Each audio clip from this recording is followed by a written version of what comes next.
Hello and thank you for joining us on Nationwide, reaching you on the network service of the Nigerian Television Authority. I am Lami Ali. President Muhammadu Buhari has expressed conviction that the new Electoral Act, as amended, holds a lot of promise to improve Nigeria's election processes for a durable democratic culture. The introduction of the new technology in particular, he says, will go a long way towards not only engendering clarity, effectiveness and transparency of elections, but also reduce acrimony. The president stated this as the formal signing ceremony of the Act, which has been a subject of public discourse in recent times. Full details of that report will come to you in subsequent bulletin. Now, President Muhammadu Buhari has rounded off his two-day official visit to Nasarawa State with Governor Abdullahi Sule, getting a pat on the back for complementing federal government's efforts in the provision of critical infrastructure for a prosperous economy. Speaking at a state dinner held in his honor, the president is particularly delighted over the pace and the quality of projects delivered to open up the vista of economic activities. Again, State House correspondent Adam Sambu reports. As we landed at Lafayette Airport, I have reassured myself that we have a personality who is working in line with the philosophy of our great political party, APC. And the newly completed airport was indeed one of the several landmark state government projects inaugurated by the president. Others were the state-of-the-art Vocational and Technology Institute, modern bus terminal, and gas-powered commuter buses, as well as the Claimer Road infrastructure project. The commitment of the Nasarawa state government in the provision of this infrastructure is indeed complementing our efforts in that direction. I must say that Nasarawa State continues to remain my political laboratory because I have been following the developmental strides which the APC administration has recorded. The president, who had also inaugurated federal government's CBN complex and 3 power substations that formerly connected Nasarawa to the national grid, said his administration also intervened significantly towards providing adequate security to the state and beyond. I commend all security agencies in their joint security operations that dislodged the erstwhile Darul Salam sect around Toto local government area and the combat readiness of the current threats. I assure you that we will not rest on our achievements, but will continue in our drive to secure, safeguard, and develop Nigeria. Governor Abdullahi Sule reaffirmed the continued goodwill, overwhelming support, cooperation, and unalloyed loyalty of the people of Nasarawa to President Muhammadu Buhari as he remained focused on taking the country to greater heights.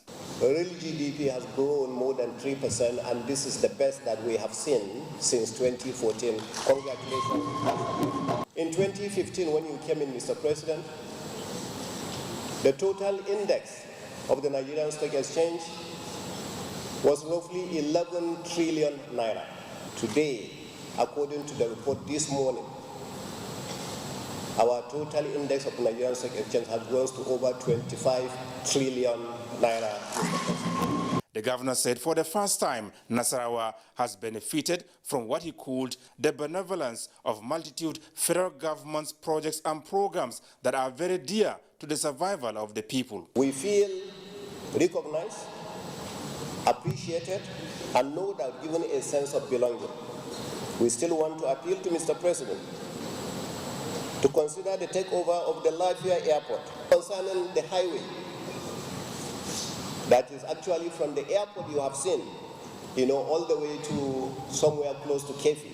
Take it over and complete it for the benefit of Nigeria. And before returning to Abuja on Friday, President Muhammadu Buhari inaugurated the comprehensive multi-purpose square and a befitting neighborhood market, as well as the 900-capacity 2.2 billion naira modern bus terminal at Karu, named after the late head of state, General Sani Abacha, who created Nasarawa State.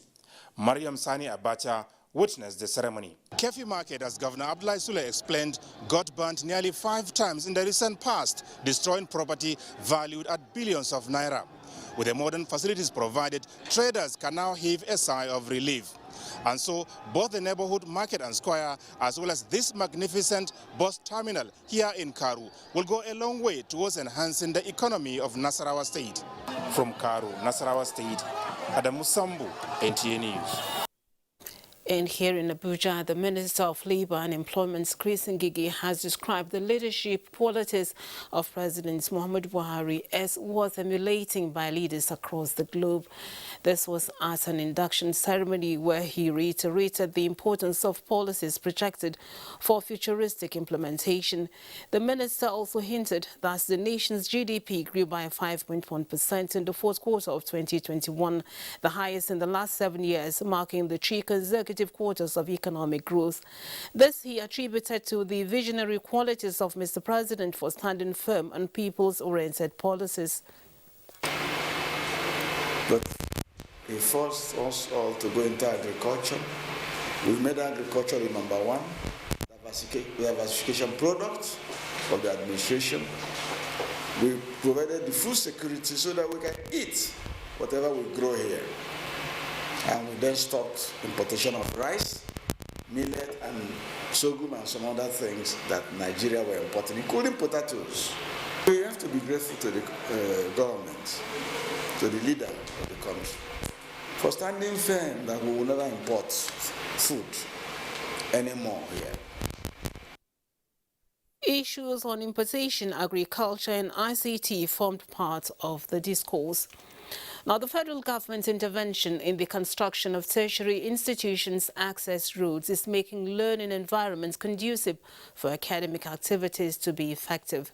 This was the position of speakers at the inauguration of one of such projects as the Usaini Adamu Federal Polytechnic, Kazauri. Awal Muhammad reports. I declare this road of the greatest. This road of more than 1 kilometer is provided to ease movement of students and staff of the Federal Polytechnic.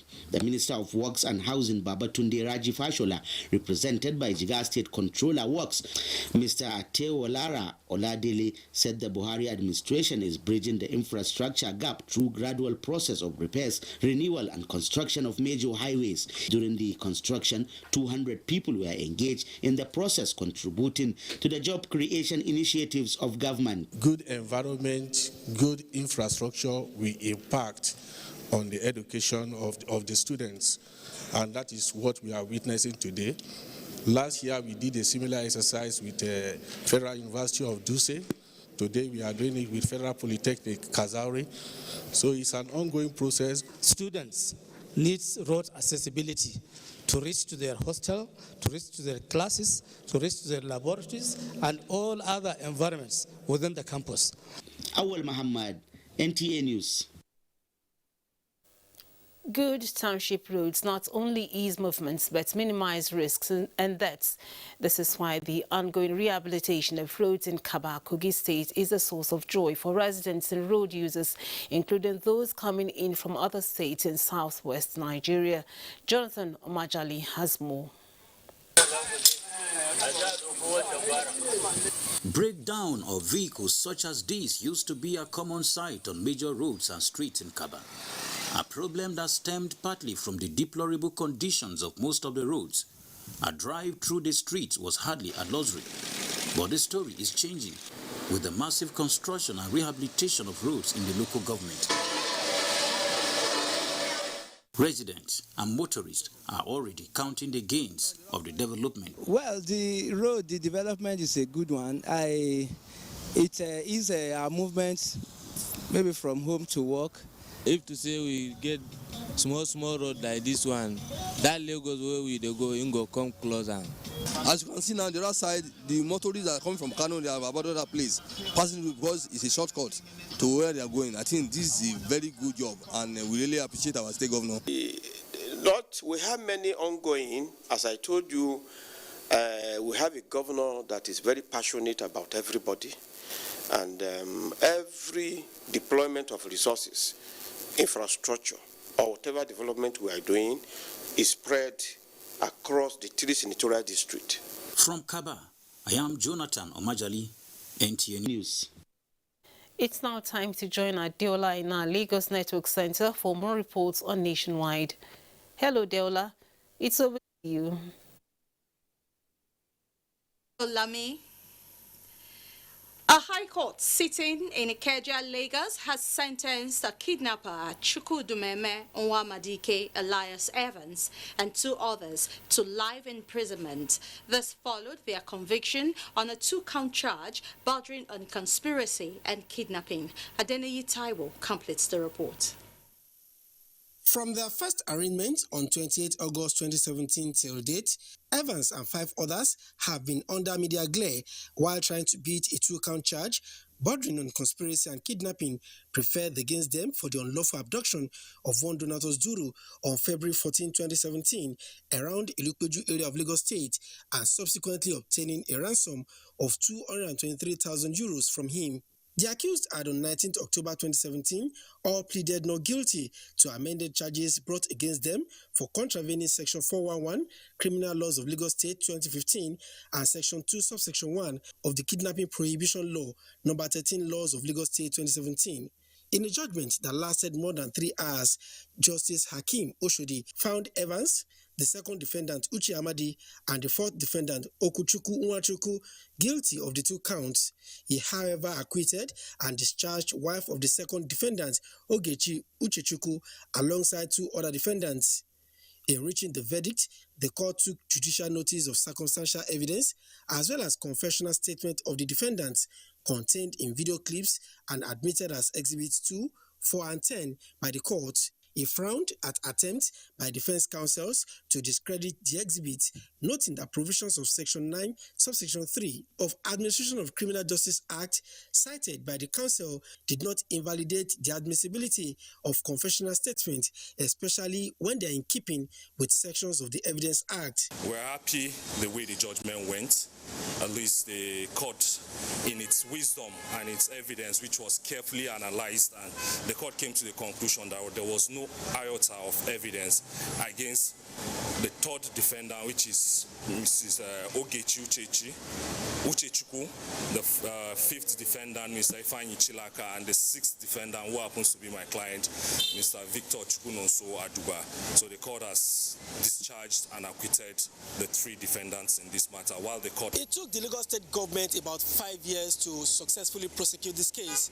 But like it was said back in the courtroom, the course of justice has finally been served. With the rising cases of kidnapping across the country, one can only hope that a judgment such as this will serve as a deterrent to others. From the premises of the Lagos State High Court, Ikeja, Adeniyi Taiwo, NTA News. Now, of all the investments and opportunities stimulated by the federal government on rail revolution, who would have imagined that this crucial infrastructure will be at the mercy of vandals? That is the reality.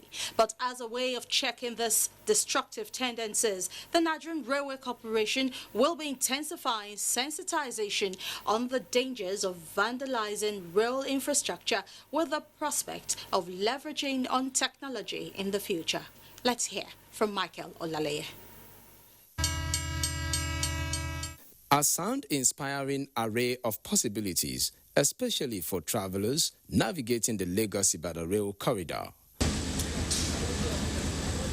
The prospect of a 4th-train ride has always come with high expectations for Ben Fajemilua, and on this day, he was not disappointed, as he was eager to share his experience. It was very timely, very timely, very safe. While listening to him, the flashes of the pockets of rail track vandalism experienced within the last few months, with a more recent one occurring at Papalanto, flipped through my mind, and I asked if Ben had on his first ride experienced one of such destructive acts, would be willing for another ride. When you vandalize tracks and the train comes on it, there's a risk of it capsizing. Now, if it's a passenger train, people will definitely, there will be casualty. Okay, what of the wagons itself in terms of the cost of the wagon?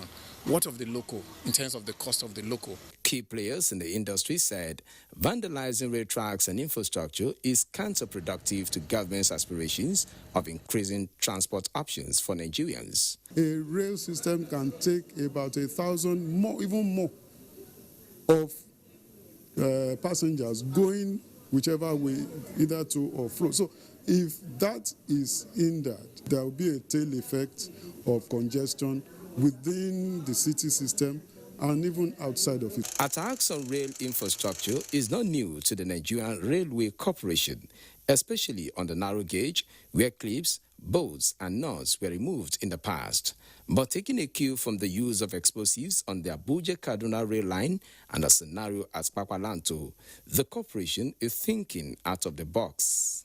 And we're also looking backward to see how we can design clips that can make it difficult for people to unscrew and remove the rail.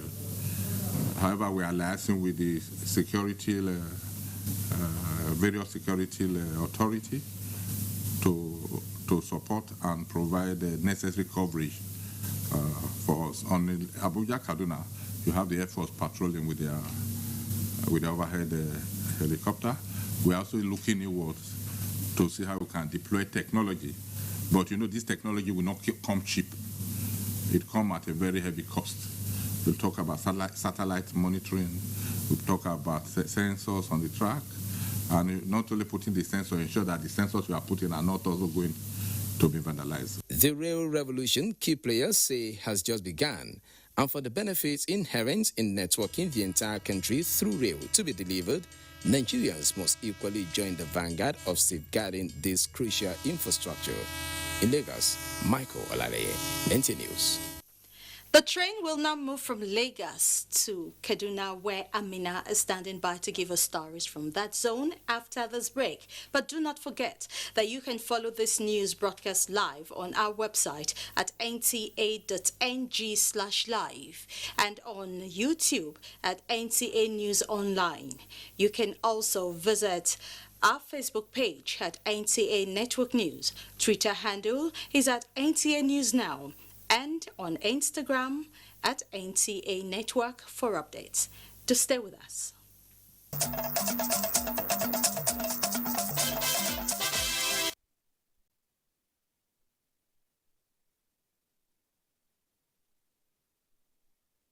Welcome to Kaduna.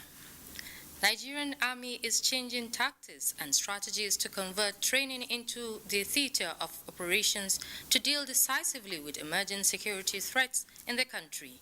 Corps Commander, Nigerian Army Infantry Corps Center Jaji, Major General Victor Ezugu said this during flag-off of Phase 1 training of obstacle apparatus for Special Forces. Slema Rigachukwu reports. Over a decade now, Nigerian armed forces fully engaged in various theater of operations against terrorism.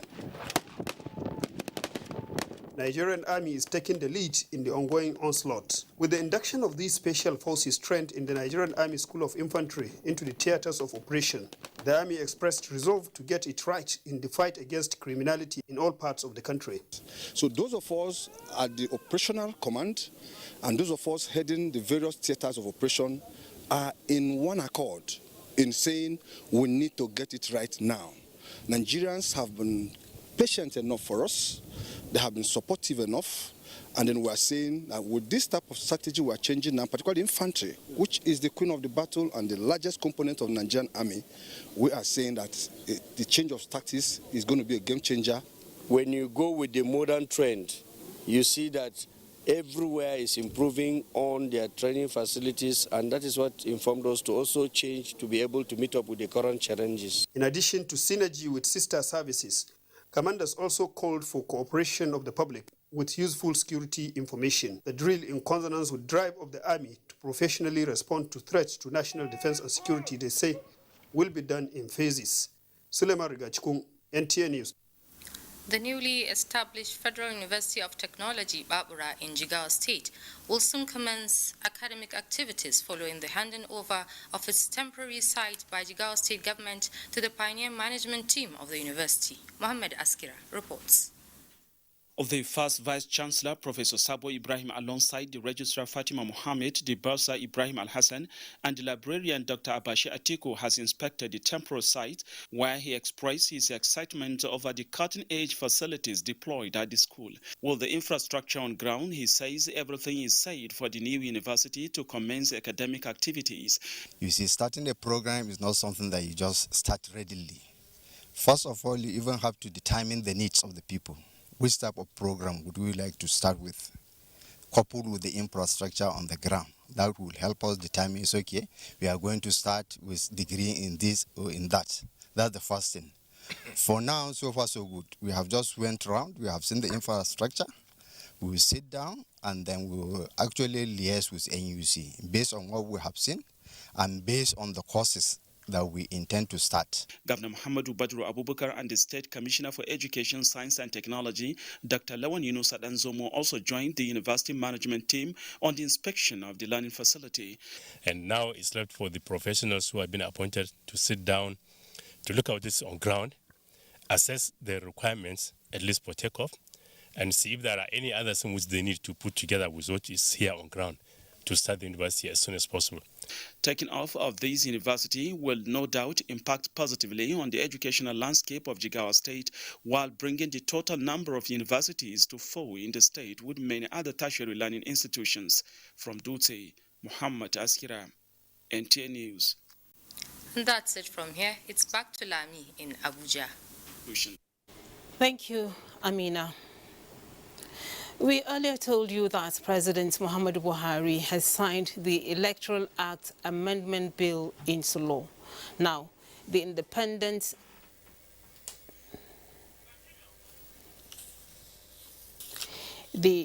President Buhari expressed conviction that the new Electoral Act 2010, as amended, holds a lot of promise for improving Nigeria's election process for a durable democratic culture.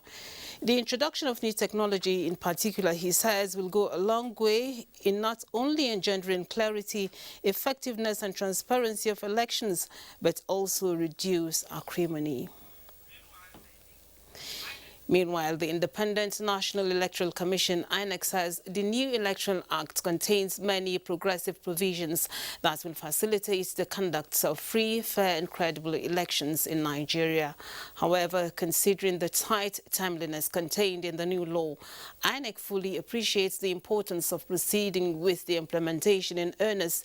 In a statement by the INEC National Commissioner for Information, Festus Okoye, indicates that the Commission will hold an extraordinary meeting on Saturday, 26 February 2022, to come up with arrangements for the full implementation of the 2023 general elections. Now, joining me in the studio is the Chairman, Senate Committee on Electoral Matters, Senator Kabiru Gaya. Thank you for joining us on Nationwide. Thank you very much for being here today. We just witnessed the President sign the Electoral Act into law, and from today, or from the last minute he signed, is already now a bill, an act which could be used by the National Electoral Commission or any other body to be a guide for any election coming up in the future. All right. Now, how will that impact the electoral process in general, the new law? Well, first of all, I believe we have been on this act for many years. Over 2 years we are on this act, and we all look at the problems we had during the previous elections and what be the likely solutions. And when the bill was brought onto the floor of the Senate, a committee was set up. That is the INEC committee, this is our committee, to look at what is in the bill. And then after that, we call for a public hearing, which the public hearing involves all Nigerians, all stakeholders who are able to come there to give us their views. And honestly, we had a very, very interesting and well intellectual discussions on how the way forward. We had lawyers, we had all sorts of stakeholders that came in to contribute during the process of this forming this act. And when it was done, it was passed and then sent to Mr. President. Unfortunately, the President had to return the bill for further legislative action, which we did and we sent back. And now that today, Friday, we witnessed the President signing the bill, what matters most is let him sign the bill. If there are any other amendments that are needed, at least the law has been passed and INEC can continue the process based on what we have. If there is any amendment, then the amendment can be done anytime, any day, and whenever possible, because we are now not going to bring it back to the President for signing, but when the Senate make amendment, it now goes into law. So I believe signing the bill is a big milestone progress, and which I believe President Buhari should be happy with achieving that. He has signed the petroleum bill, and then now he's signing the INEC bill. These are electoral bills. These are very, very important bills which could be part of his history for his performance or activities done during his administration. All right. You talked about challenges in the electoral process. Yeah. Now, the new law clearly defines overvoting, which has been a problem in past experiences. Now, how will that improve the participation and curb manipulation of the process? Well, first of all, in such a way that we have introduced ways in which we reduce rigging in overvoting or putting votes in a place where that vote doesn't exist. For example, the card reader helps a lot. A card reader determines who and who were there at that location, whether they are 100 or 20. If the polling unit takes 500 and with card reader only 200 people came in, the result of that 200 people will only be obtained. But in those days when we don't use card reader, it means where people don't even come to vote, some politicians or other people can be able to say, well, since we have 500 votes, let's put those 500 votes, even without the number of people coming. That is really corruption, and that is not proper, and that will also jeopardize who becomes the leader of who wins the election. Now, looking at the general picture, credibility and transparency in the electoral process is the goal of the new Electoral Act Amendment Bill. Now, what should be the contribution of stakeholders to achieve this? Well, first of all, what we request the stakeholders to do is to abide by the rules of the game. And secondly, try to be an honest and sincere Nigerians or players in the field of politics. Because once these laws are not obeyed, then it means people are not ready to have free, fair, and credible election. And when you don't have free, fair, credible election, it means you may not have stability in the country, because those who are not voted into office became suddenly the ones assumed to be or being voted and being put into office. So therefore, the stakeholders, we need them to respect the laws of INEC or the electoral processes, and also the players too. We as politicians, we should also try to be fair and be concerned with how the election process goes, so that all of us who are stakeholders can now say, well, we are comfortable, we are happy, INEC has performed it according to the rules of the game. And I believe what we have put in the Electoral Act will certainly be a process that all electorates in Nigeria will be happy with what we put in. We thank you very much for sharing your thoughts with us. Thank you very much for being here with you, and I appreciate being in this studio with you. Thank you. That was the Chairman, Senate Committee on Electoral Matters, Senator Kabir Gaya, speaking on the newly signed Electoral Act Amendment Bill. Now, the uncertain nature of the global economy is necessitating institutional framework that can sharpen risk management culture among Nigerians. This explains the proposal for the establishment of Chartered Risk Management Institute of Nigeria. National Assembly correspondent Dayo Gunshola was at a public hearing where the bill to that effect was thrown to public discourse. It was the turn of experts from private sector, especially key players in risk management and financial consultants, to converge on this hearing room at the National Assembly. The mission is to improve legislative instruments that will bridge the existing gaps in risk management in Nigeria. It will help a lot in putting confidence and investment projects and a funding request, especially from foreign investors. In the more developed economies where risk management is much more embedded, that there was more economic development. Risk management goes beyond the financial services sector. And we notice a proclivity in this bill towards the financial sector. This, more than ever before, reinforces the need to have a well-organized, thoroughly comprehensive institute saddled with the professionalizing risk management and raising professionals that will be involved in the process of managing risk while deploying modern and up-to-date techniques and methods. The lawmakers pledged to deliver a piece of legislation that will serve the purpose for which every stakeholder wishes. Creating informed projections and looking at the likelihood of successes or failures of actions has consequently become a necessary prerequisite in public and even in private businesses. We want to make sure anything that is established as an institution will carry the support of majority. There is optimism at the hearing that the passage of the bill will open the nation to more investments in a risk-assessed environment. From the National Assembly, Dayo Gunshola, NTA News. How best to secure national critical information servers and data banks in the cyberspace against attack has been a source of concern in the nation's socio-economic management. The federal government is paying attention to this, which informs a 3-day workshop by the National Orientation Agency, NOA, and partners to enhance capacity of personnel drawn from the public and private sectors. Kenneth Nanim was there and now reports. The National Orientation Agency is championing campaign on behavioral change among students to stem the tide of political thuggery, kidnapping, armed robbery, banditry, violent extremism and other social vices amongst the young people. Let's sensitize them, let's educate them to say there are positive values that they must imbibe so that they can contribute positively to the development of Nigeria. Attention of these young minds are being drawn to the impacts of drug abuse on the health and social well-being of individuals and the society at large. Bullying is really bad in the country, and drugs really affect us in many ways, in educational reasoning. A lot of kidnapping issues, stealing, armed robbery, it's mostly caused by drug abuse. I'll try to enlighten more people about it too. With high rate of prevalence, the situation seems to have defied solution. But Shehu Mohammed Dankulu of the Nigeria Drug Law Enforcement Agency is optimistic of the solution to the challenge. Let us emulate other countries.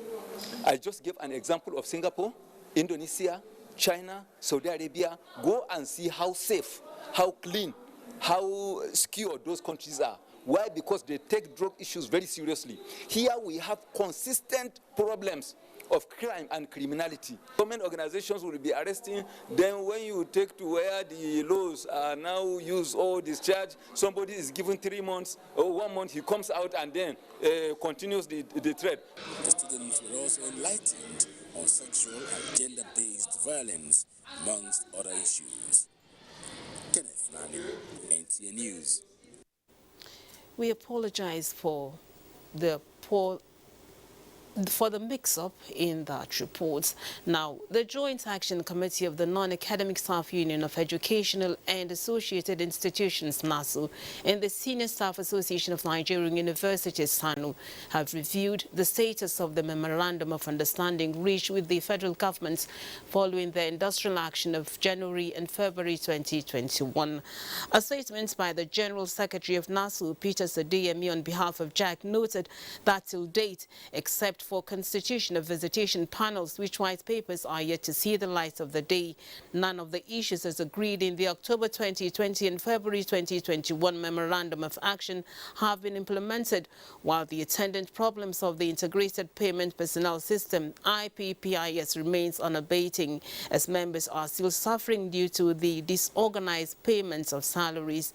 The statement added that while agreement of a sum of 30 billion naira should be made available for the payment of arrears of earned allowance for the 3 non-teaching unions, only 25% of the sum of 22 billion naira was paid in December 2021, having waited 1 whole year for the consummation of the MOU, and despite all peaceful entry and treaties without respect for collective bargaining agreements reached with NASU and signed by government, JAC can no longer guarantee industrial peace in the university system. Meanwhile, the National Association of Academic Technologists, NAAT, has issued a 2-week ultimatum commencing from the 28th of February to 14th of March, a window period to allow government to address issues of concern, if otherwise proceed on a warning strike on the 17th of next month. The union reappraised the implementation of the 2009 agreement at its last NEC meeting in the subsequent memorandum of understanding between the federal government and NAAT. It claimed that many functional laboratories, workshop and studios being the incubation room for innovation and development are gradually being converted to classrooms, a dangerous drift to oblivion that must be halted by governments and all concerned stakeholders. That end allowances will be released on union basis. They just give us a paltry sum of money and then lump all the 3 unions together. They'll give us and lump that with other unions. Today in our various universities, the laboratories are being converted to classrooms. And if this continues the way it is, they'll get to a point where students just come, take theories, and then go home. And what kind of graduates are we expected to produce? So please, we're also appealing that all stakeholders should please appeal to government to do the needful in that area. The presidents of the unions had agreements on the area to reposition the laboratories, workshop studios in the Nigerian public universities are yet to be implemented. Now, Port Harcourt Network Center is next, and Jenny is standing by. Hello, Jenny. It's good to see you. You too, Lami. Good evening and welcome. As a requirement for safety of passengers on board water transportation, the use of life jackets by all waterways users has been re-echoed. This was at the sensitization and distribution of more than 100 free life jackets to boat operators and some passengers at Marine Beach, Calabar, by the National Inland Waterways Authority, NIWA. Udrak Etam reports. Nigeria has great potential in the maritime business, especially with increased movement of people and goods in the nation's waterways. As part of its commitment to ensuring safety of its critical stakeholders, the National Inland Waterways Authority Calabar Area Office distributed life jackets to them as support to the total compliance with its operational guidelines of no life jacket, no boarding of boats in the country. As you can see, all passengers here are all kitted with life jackets. All this is to ensure their safety on the waterways. This life jacket is very safe. In case anything that make you overboard, the life jacket can sustain you. This is another way of them encouraging and enforcing the use of life jackets to help avert some of these accidents that may actually happen on the waterways. It's important NIWA has done this. It's setting a standard. Okay, but folks that operate in the waterways also learn that when you're in the water, wear a life jacket. There was a meeting with critical stakeholders to brainstorm on ways to improve the waterways, and insecurity was on the front burner of discourse. Area Manager Bernard Ekawu emphasized on online boat registration for effective maritime business. If you have a boat to register with us, of course, it's a portal. NIWA has created a portal. You just log into the portal, and there are steps and procedures to be followed. Greater collaboration with the stakeholders, the agency says, will stimulate the waterways transport system. In Calabar, Udwak Etam, NTA News. In a bid to strengthen the quality of public media's content and services towards sanitizing the broadcasting profession in Nigeria, the Broadcasting Organization of Nigeria, born South Zone 1, has held its zonal launch and membership drive of the Society of the Nigerian Broadcasters. Nkiru Onyejesi reports that the launch had media executives and practitioners in attendance. Society of Nigerian Broadcasters is a body saddled with the responsibility of regulating the activities of broadcasters in Nigeria and ensuring that standards and professionalism are adhered to in disseminating information. In their separate remarks, the chairman, Broadcasting Organization of Nigeria, BON, John Obe, represented, and the zonal director, NTA Network Center, Bosode Adebayo, say the organization is aimed at improving professionalism, particularly in the noble profession. They urge station managers of both government-owned and private radio and television in the region to encourage their staff to register as members of the society. It was first conceived as far back as 1962 by Ambassador Olusegun Olushola, now late, when he was appointed as the zonal managing director of NTA.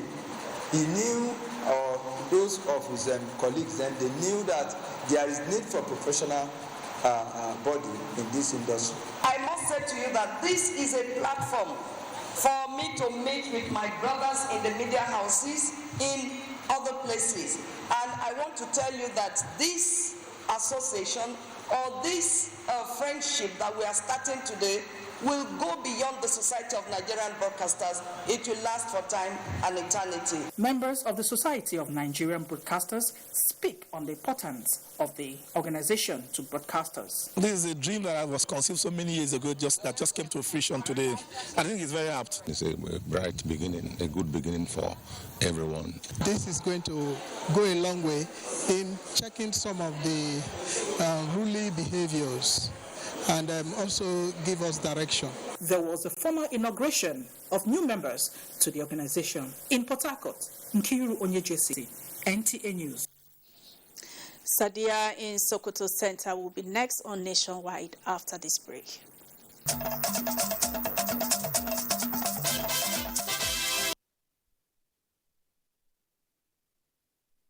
Still with us. Governor Aminu Waziri Tambuwal has appealed to the Academic Staff Union of Universities, ASU, to find another way of expressing its grievances instead of embarking on strike. Lato Abdullahi reports that Tambuwal made the appeal while addressing the leadership of the National Association of Nigerian Students on courtesy visit at the Government House, Sokoto.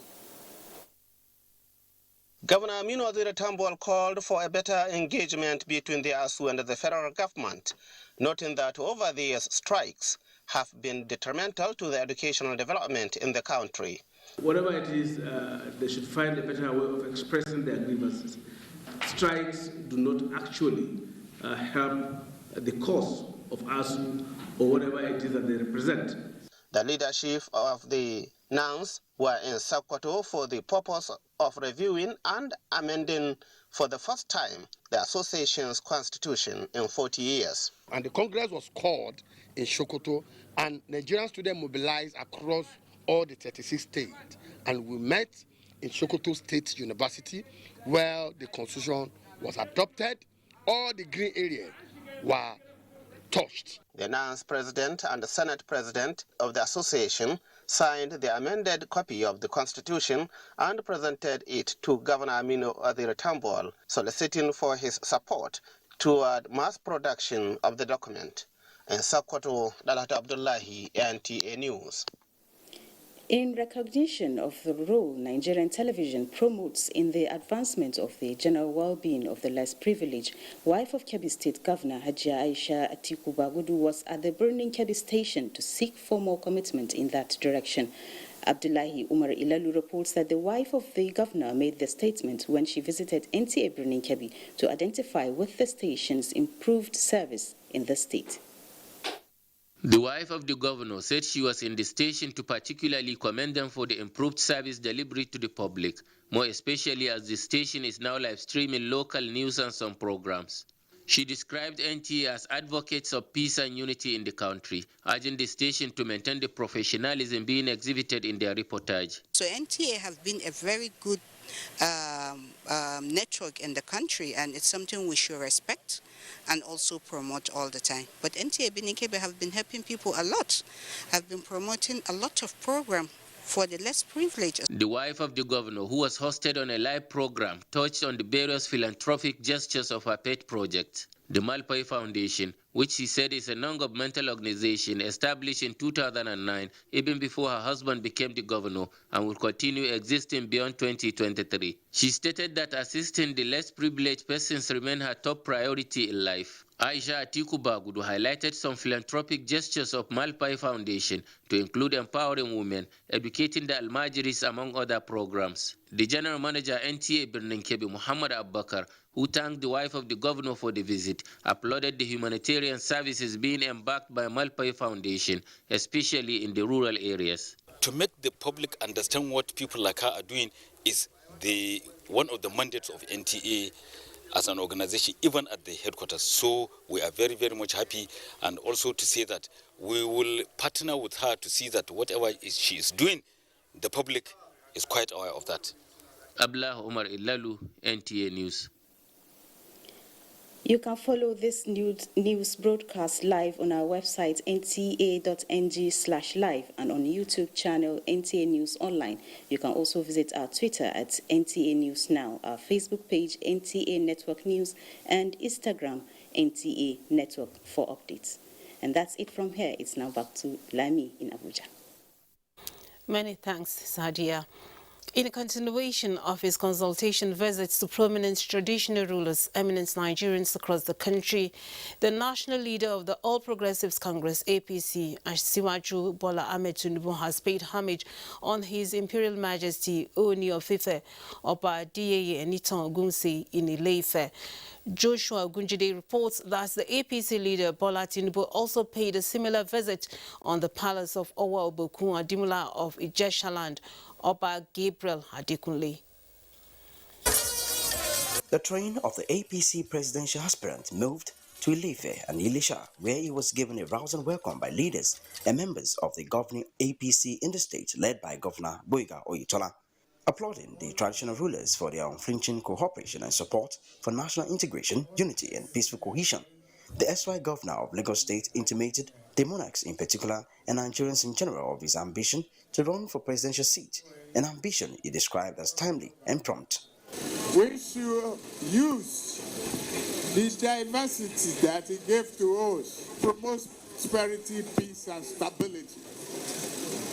Our nation is endowed. I promise, if you push me forward, I will move it from potential to reality. The APC national leader also affirmed that the emergence of Governor Oyetola at the recently concluded party primaries was an indication of Osun people's love, particularly the leaders and members of the APC, for Oyetola's administration and ruling party. The Ooni of Ife, Oba Adeyeye Enitan Ogunsi, Owa Obokun Adimula of Ijeshaland, Oba Gabriel Adekunle Aromolaran, Onogun of Ila, Oba Abdulwahab Oyedotun, and Ajuru of Ijiro Kingdom, Oba Joseph Adebayo Adewole, showered encomiums on Asiwaju and threw their weight behind the presidential aspiration, noting that Bola Tinubu has paid his dues in the country. Being proud of the Yoruba race, they all expressed confidence in the ability, capacity, and competence of Asiwaju to take the nation to an enviable height. From Ilesha, Osun State, Joshua Ogujde, NT News. Sports update is next on Nationwide.